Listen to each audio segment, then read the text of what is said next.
Dear friends, welcome to Biblical Parivartana. Once again, welcome to Daily Devotions. దేవుని ప్రేమ ఇదిగో ఫిబ్రవరి 23వ తారీఖు చెందినటువంటి వాక్య భాగం లూకాసు వార్త 9వ అధ్యాయం. ఇక్కడ ఈ సువార్తల కూర్పు లూకాసు వార్తలో 9వ అధ్యాయంలో ఉన్నటువంటి 4 భాగాలని అర్థం చేసుకోవాలంటే అవి ఏ విధంగా కూర్చబడినాయి. ఇప్పుడు 9వ అధ్యాయం 49 నుండి 50 వరకు ఆ 2 వచనాలని అర్థం చేసుకోవాలి అనంటే, దానిలో ఉన్నటువంటి పై భాగాన్ని, దాని తర్వాత క్రింద భాగాల్ని అర్థం చేసుకోవాలి. ఓకే. ఈ అంటే మత్తయి, మార్కు, లూకా, యోహాను ఉదాహరణ చెబుతున్నాను. ఆ కూర్పు అనేది. ఆ కూర్పుని అర్థం చేసుకోకపోతే ఇదొక విధంగా ఉన్నట్టుగా ఉంటది. ఇదొక విధంగా ఉన్నట్టుగా ఇవి వేరు వేరు విధాలుగా ఉన్నట్టుగా మనం చెప్పుకుంటాం. కానీ ఆ కూర్పుని ఎందుకు దీని తర్వాత ఈ వ ఈ ఈ ఈ సెక్షన్ తర్వాత ఈ సెక్షన్ పెట్టాడు. ఈ సెక్షన్ తర్వాత ఈ సెక్షన్ పెట్టాడు. ఈ సెక్షన్ తర్వాత ఈ సెక్షన్ పెట్టాడు అనేది అర్థం చేసుకోకపోతే మనం విడివిడిగా ఏదో చెప్పుకుంటాం. ఆ విడివిడిగా ఉన్నాయి అని అనుకుంటే అప్పుడు మన ధోరణితో, మన అర్థంతో చెప్పుకుంటాం. ఇవన్నెందుకు కలిసున్నాయి? ఎందుకు కూరు ఒకదాని తర్వాత ఒకటి ఎందుకు ఉన్నాయి? అనేదాన్ని ఎప్పుడు కూడాను మనం అర్థం చేసుకోవాలి. అంత సులువు కాదు. అది పట్టించాలి. ఏంటి దీనికి అన్నీ ఒకదాని తర్వాత ఒకదానిగా కూర్చోబెట్టడానికి కారణం ఏంటి? వీటిలో ఉన్నటువంటి కామన్ థింగ్ ఏంటి అని గమనించుకోకపోతే మన ఇష్టమొచ్చినట్టుగా ఈ యొక్క వాక్య భాగాల్ని మన ఇష్టపూర్తిగా చదువుకుంటాం అన్నమాట. కాబట్టి ఇది చాలా ముఖ్యం. ఉదాహరణకి కొండ మీద ప్రసంగం. కొండ మీద ప్రసంగం మత్తయి సువార్తలో ఉంటది. మరలా లూకా సువార్తలో ఉంటది. కానీ దాని సందర్భాలు వేరు. ఈ ఈ ఈ కొండ మీద ప్రసంగాన్ని ఏ విధంగా వాడుకున్నాడు మత్తయి? లూకా ఏ విధంగా వాడుకున్నాడు? వేరే వేరే వాళ్ళు రాసినటువంటి ఆ యొక్క సువార్తలు వేరే వేరే ఉద్దేశంతో రాశారు కాబట్టి ఆ సందర్భానికి తగినట్టుగా ఉంటది. ఆ సందర్భంలోనే ఈ యొక్క కొండ మీద ప్రసంగాన్ని మనం అర్థం చేసుకోవాలి. అదేవిధంగా మరి లూకా కూడాను కొండ మీద ప్రసంగాన్ని ఈ మత్తయి సువార్తలో ఒకేసారి ఉన్నట్టుగా ఉండవు. అక్కడక్కడ జల్లినట్టుగా ఉంటది. ఎందుకని? కాబట్టి ఆ విషయాన్ని ఏ విధంగా కూర్చాడు ఈయన, లూకా ఏ విధంగా కూర్చాడు, మత్తయి ఏ విధంగా కూర్చాడు, ఏ సందర్భంలో ఈ ప్రసంగాన్ని పెట్టాడు. మరలా రెండవది ఏంటి అనంటే 5,000 మందికి యేసుక్రీస్తు ఆహారంతో తృప్తిపరిచాడు కదా! ఫీడింగ్ ఆఫ్ ద 5,000 అని అంటాం. అది అన్ని సువార్తల్లో 4 సువార్తల్లో ఉంటది. కానీ దాని సందర్భాలు వేరుగా ఉంటాయి. ఆ సందర్భాలు తెలుసుకోకపోతే మనం అంటే ఇది వేరు, ఇది వేరు. ఇది 5,000 మందిని సంతృప్తిపరచినట్టుగా ఏ సందర్భంలో పెట్టాడు అని ఆ సందర్భానికి తగినట్టుగా ఆ ఫీడింగ్ ఆఫ్ ద 5,000 ఆ సంఘటనని మనం ఆ విధంగా వివరించాలి. కాబట్టి అన్నీ ఒకే అర్థంతో ఉన్నటువంటిది కాదు అని గ్రహించుకోవాలి. ఓకే.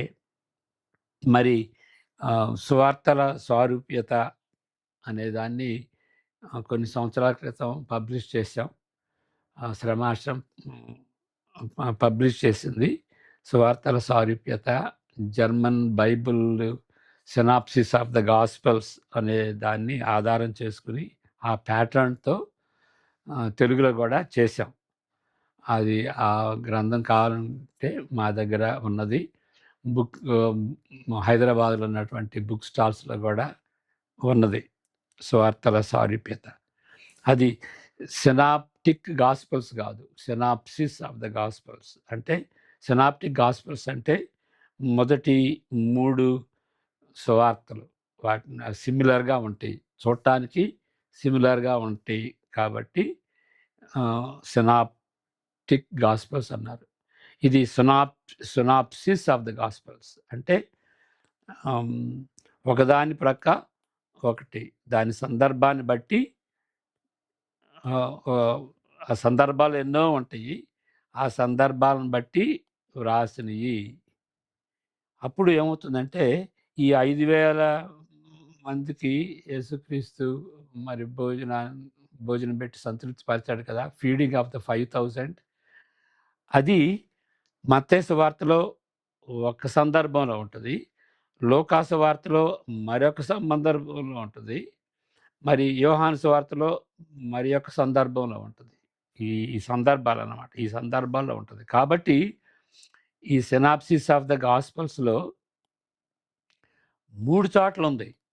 ఎందుకంటే ఆ సందర్భంలో పెట్టాడు ఈయన. ఈ సందర్భంలో ఈయన పెట్టాడు అని.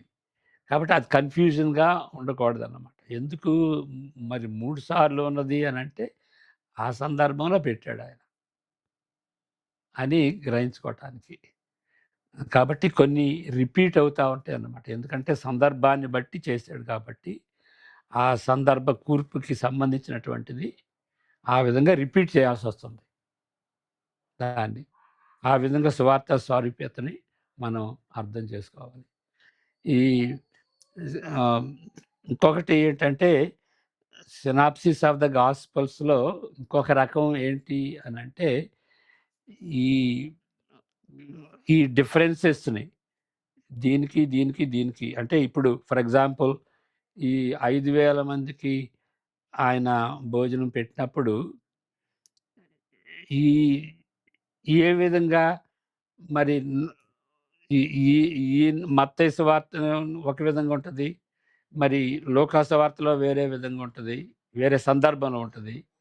కాబట్టి ఏ సందర్భం రైటు? ఏ సందర్భంలో అసలు యేసుక్రీస్తు మొదటిగా చే పెట్టినప్పుడు ఏ సందర్భంలో చేశాడు?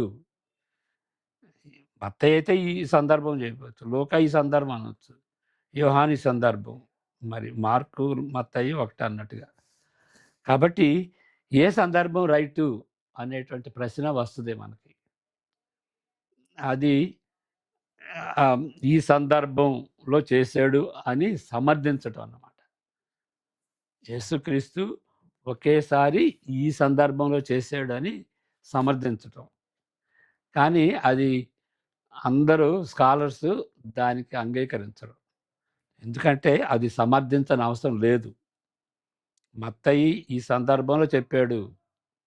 కాబట్టి ఎగ్జాక్ట్‌గా ఏది చేశాడు అనేటువంటిది అది తగిన ప్రశ్న కాదు. మత్తయి ఇక్కడ పెట్టాడు కాబట్టి ఆ సందర్భంలో దాని అర్థం అది అని అది దేవుని యొక్క సందేశం మనకి. అదేవిధంగా మార్క్ ఈ సందర్భంలో పెట్టాడు కాబట్టి మార్క్ ఏం చెబుతున్నాడు ఈ ఈ యొక్క సంఘటన బట్టి ఏ విధంగా నేర్చుకోవాలనుకుంటున్నాడో అది దేవుని యొక్క సందేశం మనకి. అంతేగాని ఎగ్జాక్ట్‌గా ముందు ఒరిజినల్‌గా ఎప్పుడు జరిగింది అనేది మనకి తెలీదు. ఆ ప్రశ్న అవసరం లేదు. ఎందుకంటే మనకున్నదేంటంటే ఈ సువార్తలే. యేసుక్రీస్తు చేసింది, ఏం చేసింది, ఏం చెప్పింది ఈ సువార్తలను బట్టే. ఆహ్, ఆ సువార్తల్లో ఏ ఉద్దేశంతో ఆ సంఘటన పెట్టారో అదే మనకు కావాల్సింది. అదే దేవుని యొక్క స్వరం. అదే దేవుని యొక్క ఆహ్, సందేశం మనకి. ఆ విధంగా మనం ఈ సువార్తలను అర్థం చేసుకోవాలి గానీ, ఒరిజినల్‌గా ఏం జరిగిందంటే ఎవరు జూసారు? ఓకే. దే పరిశుద్ధాత్మ దేవుడు మనకి ఏ సందేశాన్ని ఇవ్వాలనుకుంటున్నాడో ఈ సువార్తల ద్వారా మనకి ఇచ్చాడు. కాబట్టి ఈ ఈ ఏ సందర్భంలో ఏం చేశాడు అనేది చాలా ముఖ్యమన్నమాట. ఒక్కొక్క సువార్తలో ఏ విధంగా ఆ సంఘటనలో పొందుగుర్చబడినవి అనేటువంటిది చాలా ముఖ్యం. అది మనం చేయబోయేది. కాబట్టి సువార్తల కూర్పుని అర్థం చేసుకోవాలి. అది అంత సులువైంది కాదు. కానీ ఆలోచించాలి. మరి ప్రార్థన చేసుకుందాం. May the words of my mouth and the meditation of our hearts be acceptable in thy sight, our rock and redeemer. Amen. ఆలోచనతో సువార్తలను పట్టించేవారు తప్పక గుర్తించవలసినటువంటి వాటిల్లో ఇది ఒకటి. ఏంటది? సువార్తల్లోని వివిధ భాగములు ఒకదానికొకటి ఏ విధంగా కలపబడినవో వాటిని గుర్తించాలి. ఆ విధానాన్ని గుర్తించాలి. అనాలోచితంగా చదివేవారు సండే స్కూల్ దినాల్లో నేర్చుకున్న యేసుని గూర్చిన కథలను జ్ఞాపకం చేసుకుంటారు. కానీ ఆ కథలు ఏ విధంగా ఒకదానికొకటి అతికించబడినవో ప్రతిసారి వాళ్ళు తలంచరు. పిల్లలు తలంచరు. సండే స్కూలు టీచర్స్ కూడా ఆ విధంగా తలంచరు. ఆ సంఘటన తీసుకుంటారు. వాళ్ళు ఇష్టమొచ్చినట్టుగా చెబుతారు. కానీ రచయిత ఏ ఉద్దేశంతో ఆ సంఘటన అక్కడ కూర్చాడో అనేది ఆలోచించరు. అంతేకాదు, ఒక్కొక్క సువార్త రచయిత వేరే రచయిత తీరులో వాటిని పొందుకోర్చరు. ఒక సువార్త ఒక విధంగా వాడుకుంటాడు. వేరే వేరే సువార్తలో వేరే సందర్భంలో ఉంటది. కాబట్టి ఒకే తీరులో వాటిని పొందుకోర్చరు. ఒక్కొక్క సువార్త కథలను కలుపుతున్న తీరును సుదీర్ఘముగా ఆలోచించని ఎడల ఆ సువార్తలోని ప్రత్యేకమైనటువంటి రుచిని చవి చూడలేరు. మరలా చదువుతాను, చాలా ముఖ్యమైనటువంటిది. ఒక్కొక్క సువార్త కథలను కలుపుతున్న తీరు, అది పొందుగూర్చిన తీరు అని అంటాం. కలుపుతున్న తీరును సుదీర్ఘముగా ఆలోచించని ఎడల ఆ సువార్తలోని ప్రత్యేకమైన రుచిని చవి చూడలేరు. కాబట్టి మనకు తెలిసినంత వరకు తెలుసు. కానీ ఆ సందర్భంలో ఎందుకు అక్కడ ఉన్నది వేరే వేరే వేరే ఇదే సంఘటన వేరే సువార్తలో అక్కడెందుకున్నది అని ఆలోచించాలి. అప్పుడు ఏంటంటే అది పొందుగూర్చినటువంటి ఇక్కడ ఆ భాగాలు దీని తర్వాత ఇదెందుకున్నది అని ఆలోచించాలన్నమాట. ఇప్పుడు ఇంకొకటి గమనించాల్సింది ఏంటంటే ఈ రిఫరెన్సులు అధ్యాయాలు కానీ వచనాలు కానీ ఒరిజినల్గా లేవు. కాబట్టి దీని తర్వాత ఇది ఉన్నది అంటే కంటిన్యూస్గా ఉన్నది. అంతేగాని ఆ వచనం దగ్గర గీత గీసి ఇదొక భాగం ఇదొక సెక్షను అని అంటలేదు. అది వచనాలు డివిజన్ లేకుండానే వాళ్ళు రాశారన్నమాట. కాబట్టి ఈ ఈ మాట తర్వాత ఈ మాట ఎందుకు పెట్టాడు, ఈ వాక్యం తర్వాత ఈ వాక్యం ఎందుకు ఉన్నది అని ఆలోచించటం అది సబబైంది, అది తగినది, అది తప్పనిసరిగా మనం ఆలోచించాలి. రాసినటువంటి వాళ్ళు స్వార్థికులు పిచ్చోళ్ళు కాదు, ఇష్టం వచ్చినట్టు రాయటానికి. దానికి దీనికి కనెక్షన్ లేకుండా ఈ భాగానికి కనెక్షన్ లేకుండా రాసేటువంటి వాళ్ళు పిచ్చోళ్ళు అంటారు. ఏంటి అని ఒక మాట ఇది చెప్తున్నావు, వేరే మాట ఇది చెబుతున్నావు, దీనికి అతకట్లేదు అని అనుకుంటాం. అలాంటి పిచ్చి తరహాగా తలంచి రాసినటువంటి సువార్తలు కాదు ఇది. కాబట్టి దాని కనెక్షన్ మనం చూడాలి. ఇప్పుడు దీన్ని అర్థం చేసుకోవాలి అని అంటే దీన్ని చూడాలి. అదే ఇక్కడ మనం చదువుతున్నాం. లోకాసు వార్త 49 నుండి 50 వరకు ఆ 2 వచనాలు చదువుదాం. ఇది యోహాను ఏలినవాడా, ఎవడో ఒకడు నీ పేరట దయ్యములను వెళ్ళగొట్టగా మేము చూచితిమి. వాడు మనలను వెంబడించువాడు కాడు కాడు కనుక వానిని ఆటంకపరచితిమని చెప్పెను. అందుకు యేసు, మీరు వారిని ఆటంకపరచకుడి. మీకు విరోధి కాని వాడు మీ పక్షమునున్నవాడే అని అతనితో చెప్పాను. ఆయన సువార్త సేవ చేసుకుంటున్నాడు. మీతో కలిసి చేయట్లేదు. మీ టీంలో లేడు కాబట్టి మీకు విరోధిగా ఎం ఎం ఎంచొద్దు. ఆయన విరోధి కాడు. విరోధి మీకు డిఫరెంట్‌గా ఉన్నంత మాత్రాన మీకు విరోధి కాదు అని ఆ విధంగా మీ మీకు అప్పగించినటువంటి మిషన్‌ని మీరు చేస్తున్నారు. అదే మిషన్‌ని వాళ్ళకి అప్పగించాను. వాళ్ళ తరహాలో వాళ్ళు చేస్తున్నారు. కాబట్టి వాళ్ళు విరోధులుగా మీరు ఎంచొద్దు అని చెప్తున్నాడు. దీన్ని ఆ విధంగా అర్థం చేసుకోవాలంటే పైభాగంలో ఉన్నటువంటి ఆ సందర్భాన్ని మనం అర్థం చేసుకోవాలి. 46 నుండి 48 కూడా చదువుకుందాం. తమలో ఎవడు గొప్పవాడో అని వారిలో తర్కము పుట్టగా 47, 48 కూడా. యేసు వారి హృదయాలోచన ఎరిగి ఒక చిన్న బిడ్డను తీసుకొని తన యొద్ద నిలువబెట్టి, ఈ చిన్న బిడ్డను నా పేరట చేర్చుకునివాడు నన్ను చేర్చుకొనును. నన్ను చేర్చుకునివాడు నన్ను పంపిన వానిని చేర్చుకొనును. మీ అందరిలో ఎవడు అత్యల్పుడై ఉండునో వాడే గొప్పవాడని వారితో చెప్పాను. ఇక్కడ కాసన్ గారి కామెంటు చూద్దాం మనం. ఈ భాగాన్ని బట్టి వారు గొప్పవారు ఎవరు? వారిలో గొప్పవారు ఎవరు? అంటే గొప్పవారు అంటే ఇక పరలోక రాజ్యం వెళ్ళినప్పుడు ఆ పరలోక రాజ్యంలో ఎవరు గొప్పవారు అని ఊహించుకోవాలి. ఎవరని యేసు ప్రభు శిష్యులు తర్కించుకుంటున్నారు. యేసు వారి తలంపులు ఎరిగి ఒక బాలుని ద్వారా వారికి ఇబ్బందికరంగా ఉండేటువంటి పాఠాన్ని ఆయన వాళ్ళకి యేసుక్రీస్తు బోధిస్తున్నాడు. ముఖ్యులు ముఖ్యంగా ఉండేటువంటి వాళ్ళు పొలిటికల్ పొలిటికల్ పాలిటిక్స్‌లో ఉన్నటువంటి వాళ్ళనుకోండి. వాళ్ళు ఖాదీ వస్త్రాలు, తెల్ల వస్త్రాలు పెట్టుకుంటారు. వాళ్ళు ఎక్కడుంటారు? ఎమ్మెల్యేస్‌తో ఉంటారు, మినిస్టర్స్‌తో ఉంటారు. కాబట్టి వీళ్ళు ప్రధానులే. కానీ అంతకంటే ప్రధానంగా ఉన్నటువంటి వాళ్ళతో కలిసి ఉండాలని ఆశిస్తారు. అదే ఇక్కడ చెప్తున్నాం. ముఖ్యులు అతి ముఖ్యులతో అంటుకు తిరుగుతారు. అయితే యేసు ప్రభు అనుచరులు అట్లా ఉండకూడదు.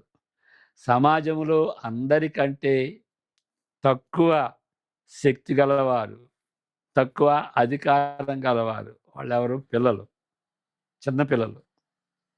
వాళ్ళని శిష్యులు, యేసుప్రభు అనుచరులు అలాంటి చిన్నపిల్లల లాంటి వాళ్ళని, తక్కువ శక్తి గలటువంటి వారిని, తక్కువ అధికారం కలిగినటువంటి వాళ్ళని, తక్కువ ప్రభావం కలిగినటువంటి వారిని ఆహ్వానిస్తారు. వాళ్ళని అంటుకుని ఉంటారు. లోకుల ప్రాథమిక తీరుకు భిన్నంగా ఆలోచన తీరు కలిగి ఉండవలనని యేసుక్రీస్తు ఆదేశిస్తున్నాడు. మీ అందరిలో ఎవడు అల్పుడై ఉండునో వాడే గొప్పవాడని వారితో చెప్పాను. అది 48వ వచనం. అది దాని అర్థం. కాబట్టి దీన్ని కూడాను ఆ తీరులో మనం ఆలోచించాలి. కాబట్టి ఈ వాక్య భాగం తెరపైకి తేబడినది.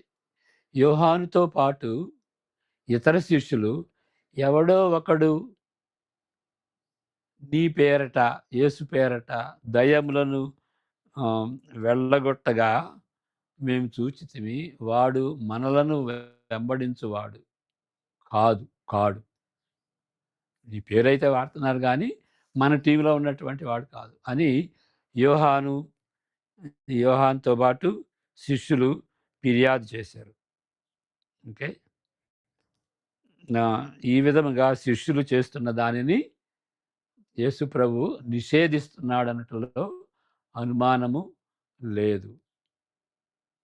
ఇక్కడ యేసు క్రీస్తు ఏం చెప్తున్నాడు? మీరు వారిని ఆటంకపరచకుడి. మీకు విరోధి కానివాడు మీ పక్షమున ఉన్నవాడే అని అతనితో చెప్పాను. కాబట్టి నేను చెప్పేటువంటి దాన్ని వాళ్ళు చెబితే వాళ్ళు ఫ్రెండ్సే. నీతో కలిసి చేయకపోవచ్చు. కానీ నేను చెప్పిందే వాళ్ళు చేస్తున్నారు. కాబట్టి వాళ్ళు మీకు విరోధులు కాదు అని యేసుక్రీస్తు అక్కడ చెప్తున్నాడు. పైకి చూడటానికి పైకి చూడటానికి ముందున్న వచనాలకు దీనికి పొత్తు లేనట్లుగా ఇది వేరే అంశంగా పైకి కనిపిస్తుంది. కానీ అట్లా ఆలోచించనవసరం లేదు. 2 భాగముల మధ్య గల సంబంధమును సుదీర్ఘంగా ఆలోచించాలి. దానికి దీనికి ఏంటి? ఈ భాగానికి, ఈ భాగానికి, ఈ భాగానికి ఏంటి పొత్తు అని ఆలోచించాలి. సాంప్రదాయపరంగా సూచిన ఎడల యోహాను ఫిర్యాదులో నిజమైన దైవికము కనిపించదు. అధికారము కొరకు ఆశిస్తున్న మూలుగుగా అనిపిస్తుంది. బోధిస్తూ స్వస్థపరిచే పరిచారకులు సరి అయిన ఒక సంఘమునకు చెంది ఉండవలననే ఆలోచనను ఆ ఆలోచనకు ఈ శిష్యులు ఎక్కువ ప్రాధాన్యతనిస్తారు. కానీ యేసుక్రీస్తు వారికి అప్పగించిన బాధ్యతను ముందుకు తీసుకొని పోవాలనే తలంపుకు అంత ప్రాముఖ్యత ఇవ్వరు. అది ప్రాబ్లం. మరలా చదువుతాను. బోధిస్తూ స్వస్థపరిచే పరిచారకులు సరి అయిన ఒక సంఘానికి చెంది ఉండాలి అనే ఆలోచనకి ఎక్కువ ప్రాధాన్యత ఇస్తారు. కానీ యేసుక్రీస్తు ఏ బాధ్యత ఇచ్చాడో, ఏ బాధ్యతను అప్పగించాడో ఆ బాధ్యతను ముందుకు తీసుకోవాలనేటువంటి ఆ తలంపు లేదు. వాళ్ళు మాతో కలిసి ఉండాలి. వాళ్ళు చేస్తున్నది రైటే అయినా కానీ వాళ్ళు మాతో కలిసి ఉండాలి అనే దానికి ఎక్కువ ప్రాధాన్యత ఇస్తున్నారు. అంత ప్రాధాన్యత ఇవ్వరు. కాబట్టి ఎవరు గొప్ప అనే వాదమునకు ఆ అంశము విషాదంగా ముడిపడి ఉన్నది. దానికి దీనికి అది కనెక్షన్. వ్యక్తిగతంగా తమ గొప్ప గతాన్ని చూపించుకొనవలననే ఆశను బట్టి ఇతరుల పరిచర్యను సరిచూచుటకు సరి అయిన ఆధారము ఉండదు.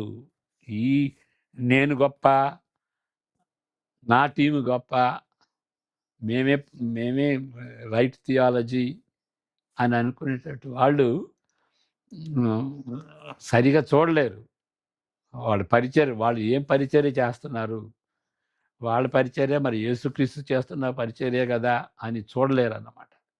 ఆ పరిచర్యను సరిగా సరిచూచటానికి, సరిగా డిస్సర్న్ చేయటానికి, సరిగా అనలైజ్ చేయటానికి, సరిగా తూకం వేయటానికి ఆధారం ఉండదు. ఎందుకంటే నేను గొప్ప, ఆయన ఏది చెప్తున్నా కానీ పర్లేదు, ఆయన నా టీంలో లేడు, నా సంఘంలో లేడు, నా డినామినేషన్లో లేడు అనేది చూస్తాం. కానీ వాడు కూడాను యేసుక్రీస్తు చెప్పినటువంటి ఆ యొక్క ఆ బైబిల్ని వాళ్ళు చెప్తున్నారా, ఆ సువార్తను చెప్తున్నారా అనేది దానికి ఎక్కువ ప్రాధాన్యత ఇవ్వరు. ఇది ఉన్నంత కాలం, నేను గొప్ప అనుకున్నంత కాలం వాళ్ళ యొక్క పరిచర్యను సరిగా అనలైజ్ చేయటానికి వీలు ఉండదు. చాలా దారుణమైనటువంటి పరిస్థితి అది. మరి నెక్స్ట్ సెక్షన్ కూడా 51 నుండి 56 చదువుదాం. 9:51 నుండి 56. ఆయన పరమునకు చేర్చుకొనబడు దినములు సంపూర్ణమగుచున్నప్పుడు ఆయన యెరూషలేమునకు వెళ్ళుటకు మనస్సు స్థిరపరచుకొని తనకంటే ముందుగా దూతలను పంపాను, మెసెంజర్స్ని పంపాడు. వారు వెళ్ళి ఆయనకు బస సిద్ధం చేయవలనని సమరీయుల యొక్క గ్రామములో ప్రవేశించిరి గాని ఆయన యెరూషలేమునకు వెళ్ళ అభిముఖుడైనందున వారాయనను చేర్చుకొనలేదు. సమరీయులు ఆయన్ను ఆ టీంని చేర్చుకొనలేదు. నెక్స్ట్ 56 వరకు. శిష్యులైన యాకోబును యోహానును అది చూచి, ప్రభువా, ఆకాశము నుండి అగ్ని దిగి వీరిని నాశనం చేయనట్లు మేము ఆజ్ఞాపించుట నీకిష్టమా అని అడుగగా, ఆయన వారి తట్టు తిరిగి వారిని గద్దించెను. అంతటా వారు మరి యొక్క గ్రామమునకు వెళ్ళిరి. ఇంకా యేసు సమరయ ప్రాంతంలోనున్న దీని క్రింద వచనాలు ఈ క్రింద వచనాలు సూచిస్తున్నాయి సమరయ ప్రాంతంలో ఉన్నటువంటి పరిచర్య గురించి. యేసు శిష్యుల ఎడల సమరీయుల వైఖరి వ్యక్తముగా ఉన్నప్పుడు అగ్నితో వారిని నాశనము చేయుటకు శిష్యులు సిద్ధముగా ఉన్నారు. ఇప్పుడు యూదులకిను ఈ సమరీయులకి పడదు, హిస్టారికల్గా పడదన్నమాట. వాళ్ళకి వైరం. మరి ఈ యేసుక్రీస్తు ఆయన బృందం యెరూషలేము వెళ్తున్నారు. వాళ్ళకెందుకు అంత వాళ్ళకెందుకు ఆతిథ్యం ఇవ్వాలి, మనకు వైరులు కదా అని వాళ్ళు ఆతిథ్యం ఇవ్వలేదు. అయితే శిష్యులు ఏం చేశారు, వాళ్ళని గద్దించి వాళ్ళని ఏ విధంగా నాశనం చేయటానికి వాళ్ళు సిద్ధపడ్డారు. అయితే యేసుక్రీస్తు వారిని గద్దించాడు. ఇంతకుముందు విశ్లేషించబడిన అంశముల తరువాత తటస్థపడుతున్న ఈ వాక్య భాగములు కూడా శిష్యుల వైఖరిని స్పష్టపరుస్తున్నవి. వాళ్ళ తలంపులు ఎట్లా ఉన్నాయో మనకు అర్థమవుతుంది. సమరీయులపై దేవుని తీర్పు పడవలనని శిష్యులు కోరినది వారి సొంత అధికారం కొరకైన ఆకలే గాని శిష్యులుగా క్రీస్తు ఎడల భయభక్తులకు చెందిన అవగాహన మాత్రం కాదు. ఏదో యేసుక్రీస్తు ఎడల భయభక్తులు కలిగినటువంటి వాళ్ళలాగా కాదు. వాళ్ళ సొంత అధికారం, సమరీయుల కంటే మేము గొప్పవాళ్ళం అనేటువంటి ఆ అధికారాన్ని చూపించుకునేటువంటి వాళ్ళు.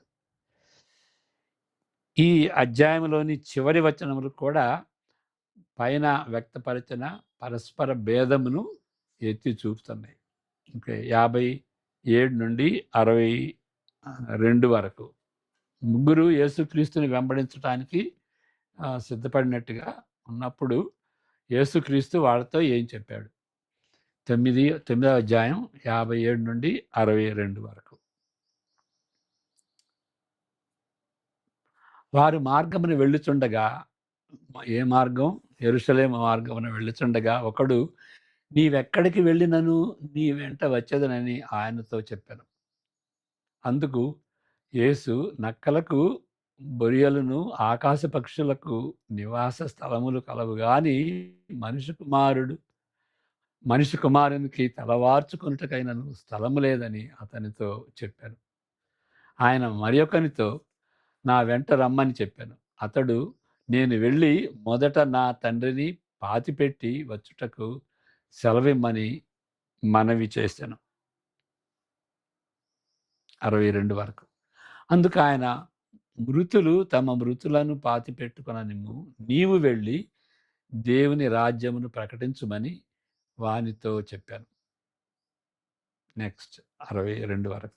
మరి ఒకడు, ప్రభువా, నీ వెంట వచ్చేదను గాని నా ఇంటనున్న వారి యొద్దకు సెలవు తీసుకొని వచ్చుటకు మొదట నాకు సెలవిమ్మని అడుగగా, యేసు నాగటి మీద చెయ్యి పెట్టి వెనుకకు తట్టు చూచువాడెవడను దేవుని రాజ్యమునకు పాత్రుడు కాడని వానితో చెప్పాను. ఏంటి ఈ ముగ్గురు వచ్చారు యేసుక్రీస్తుని వెంబడించాలని. ఒకళ్ళైతే యేసుక్రీస్తే వెంబడించమన్నాడు, కానీ వాళ్ళ వైఖరి ఎట్లా ఉంటుంది? ఈ అధ్యాయం చివరి వచనాలు కూడా పైన వ్యక్తపరిచిన ఆమ్, పరస్పర భేదమును ఎత్తి చూపుతున్నాయి. యేసు ప్రభువును ఆశతో వెంబడించదవని డంబముగా అరుస్తూ చెప్పిన ముగ్గురిని యేసు ప్రభు గట్టిగా వారి స్థానంలో వారిని ఉంచెను. వారి పరిస్థితి వారికి అర్థమయ్యేటట్లు వివరించగలిగాను యేసుక్రీస్తు. శిష్యత్వంతో కూడిన వెలను, త్యాగమును సరిచూచినందున వాళ్ళు they did not count the cost of discipleship. వేషధారణతో కూడిన భక్తి, వికారమైన స్వార్థంతో కూడిన స్వేయ ప్రేమగా, సెల్ఫ్ లవ్, అంత స్వార్థంతో వాళ్ళని వెంబడించాలని వస్తున్నారే కానీ మరి నిజమైనటువంటి శిష్యత్వంలో ఉన్నటువంటి త్యాగం కానీ ఆ కాస్ట్ దాన్ని చూడలేకపోయారు అనమాట. కాబట్టి వాళ్ళ భక్తి వేషధారణతో కూడినటువంటి భక్తి అని యేసుక్రీస్తు దాన్ని స్పష్టం చేసేటువంటి రీతిగా ఆయన వారికి జవాబిచ్చాడు. కాబట్టి వాళ్ళు వాళ్ళ హృదయంలో ఉన్నటువంటి ఆలోచన ఎలాంటిది? మేము గొప్పవాళ్ళమి, మేము త్యాగం చేస్తాం అనే నిజమైనటువంటి త్యాగాన్ని వారు they did not count the cost.